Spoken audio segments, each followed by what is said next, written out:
자, 오늘은 구글의 AI 제미나이에 대해 좀 제대로 파헤쳐 보려고 합니다. 그냥 새로운 AI가 나왔다, 이런 뉴스 헤드라인 말고요.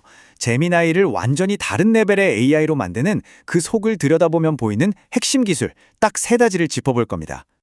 자, 이걸 이해하려면 먼저 이런 상상을 한번 해봐야 해요. 만약에 AI가 사람처럼 보고, 듣고, 심지어 그걸 바탕으로 스스로 생각하고 판단까지 할 수 있다면 어떨까요? 이게 바로 구글이 제미나이를 통해 던지고 있는 질문의 핵심입니다. 근데 여기서 한 발 더 나아가서 만약 이 모든 능력이 나중에 하나씩 배우는 게 아니라 그냥 태어날 때부터 한 몸처럼 완벽하게 통합되어 있다면요? 바로 이 지점에서 제미나이는 다른 AI들과 완전히 다른 길을 갑니다. 자, 이제 본격적으로 그 첫 번째 비밀을 파헤쳐보죠. 네, 첫 번째 혁신은 바로 하나의 모델 모든 감각입니다. 이게 무슨 말이냐? 제미나이가 세상을 이해하는 방식이 근본적으로 다르다는 뜻이에요.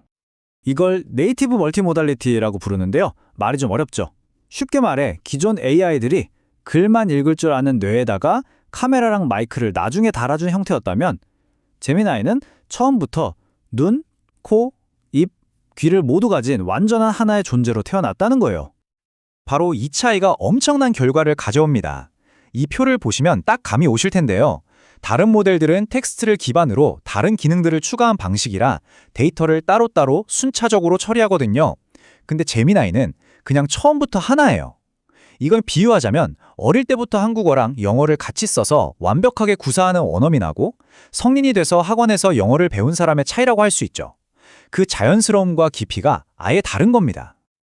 그래서 이게 그냥 이론적인 이야기가 아니고요. 실제 능력으로 나타납니다. 보세요. 무려 19시간 분량의 오디오 파일, 45분짜리 긴 영상, 복잡한 차트, 이런 것들을 그냥 툭 던져주면 제미나이는 이걸 하나의 정보 덩어리로 인식하고 한 번에 이해해버립니다. 외부 도구 같은 거 전혀 필요 없이요.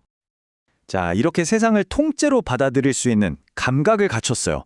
그럼 다음은 뭘까요? 바로 기억력입니다. 받아들인 정보를 얼마나 많이 그리고 오랫동안 기억하느냐의 문제죠.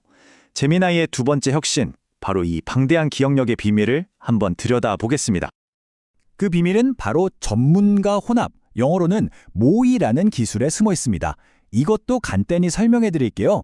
거대한 AI 모델 전체가 모든 질문에 다 달려드는 게 아니라 마치 회사에 여러 전문 부서가 있는 것처럼 AI 안에 여러 전문가 그룹을 만들어 두는 거예요. 그리고 질문이 들어오면 그 질문에 가장 알맞은 전문가 몇 명만 딱 활성화해서 답을 찾는 거죠. 훨씬 효율적이겠죠? 자원을 아끼면서도 성능은 극대화하는 아주 똑똑한 방식입니다. 이 기술이 적용되기 전 제미나이 1.0의 기억 용량, 즉 컨텍스트 윈도우는 32,000 토큰이었어요. 이것도 당시엔 꽤 큰 편이었습니다. 그런데 이 모에이 아키텍처를 정용한 제미나이 1.5는 그 숫자를 얼마까지 끌어올렸을까요? 놀라지 마세요. 무려 200만 토큰입니다.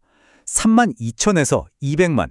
이건 그냥 조금 나아진 수준이 아니라 아예 차원이 다른 점프를 한 거죠. 200만 토큰.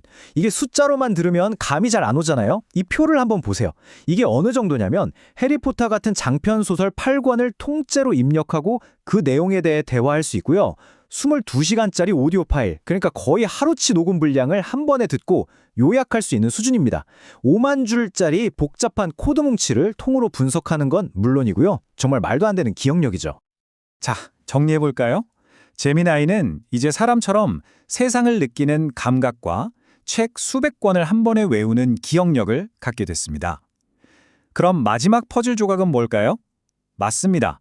바로 그 정보들을 가지고 깊이 생각하는 힘, 즉 추론 능력입니다. 이걸 구글은 딥싱크라고 부르는데요. 말 그대로 깊은 생각 모드입니다. 이게 뭐냐면 우리가 복잡한 문제를 만났을 때 바로 답을 내지 않고 잠깐만 하면서 여러 가지 가능성을 따져보고 머릿속으로 시뮬레이션도 해보잖아요. AI한테 바로 그 생각할 시간을 주는 거예요. 여러 아이디어를 떠올리고 비교하고 가장 좋은 걸 고를 수 있게 하는 거죠.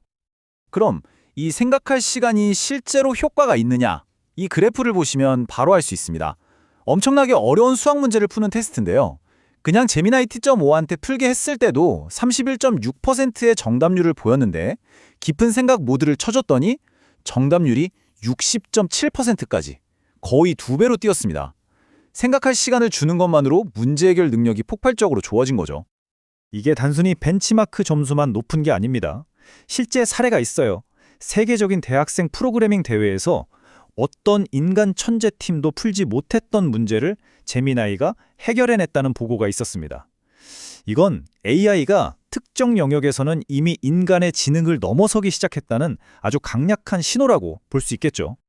자, 지금까지 제미나이를 특별하게 만드는 3가지 혁신을 살펴봤습니다. 그럼 이렇게 강력한 무기를 가진 제미나이, GPT-4나 클로즈 같은 쟁쟁한 경쟁자들과 비교하면 어떨까요? AI 거인들의 전쟁터로 한번 가보시죠. 이 표를 보시면 현재 AI 시장의 구도가 한눈에 들어옵니다. 사실 누가 최고다라고 말하기가 좀 애매해요. 마치 공고함에 망치, 드라이버, 펜치가 다 필요한 것처럼요. GPT-4는 여전히 일반적인 추론 능력이나 코드 짜는데 아주 강력하고요. 클로우드는 섬세하고 창의적인 글쓰기에서 강점을 보이죠. 그리고 제미나이는 앞서 말한 네이티브 멀티 모달리티와 긴 컨텍스트를 바탕으로 한 깊은 추론 능력이 독보적입니다. 결국 지금은 어떤 작업을 할 것이냐에 따라 최적의 AI를 골라 쓰는 시대라고 봐야 합니다. 그렇다면 제미나이의 진짜 강점은 과연 무엇일까요? 이 모든 이야기를 종합해서 딱 한 문장으로 정리한다면 어떻게 될까요? 제미나이의 진짜 힘은 이 3가지 혁신이 따로따로가 아니라는 데 있습니다. 바로 시너지죠. 1번, 세상을 있는 그대로 받아들이는 네이티브 감각. 2번, 그 방대한 정보를 하나도 놓치지 않는 엄청난 기억력. 그리고 마지막 3번, 그 모든 걸 바탕으로 최적의 답을 찾아내는 깊은 사고. 이 3개의 톱니바퀴가 하나로 맞물려 돌아가면서 다른 AI들이 흉내낼 수 없는 강력한 힘을 만들어내는 겁니다. 그리고 바로 이 조합 때문에 많은 전문가들이 제미나이를 차세대 AI라고 부르는 겁니다. 앞으로 우리가 마주할 문제들은 단순히 텍스트만 분석해서는 풀 수 없는 훨씬 복잡하고 다층적인 문제들일 테니까요. 제미나이는 바로 그런 미래를 위해 설계된 AI라고 볼 수 있겠습니다. 자, 오늘 이야기를 마무리하면서 마지막 질문을 하나 던져봅니다. 사람처럼 보고, 듣고, 엄청나게 기억하고 깊이 생각하는 이 기술들이 완벽하게 하나로 합쳐진다면 과연 미래에 어떤 새로운 가능성들이 열리게 될까요? 우리가 지금은 상상조차 할 수 없는 어떤 문제들을 해결하게 될까요? 여러분도 한번 생각해 보시면 좋겠습니다.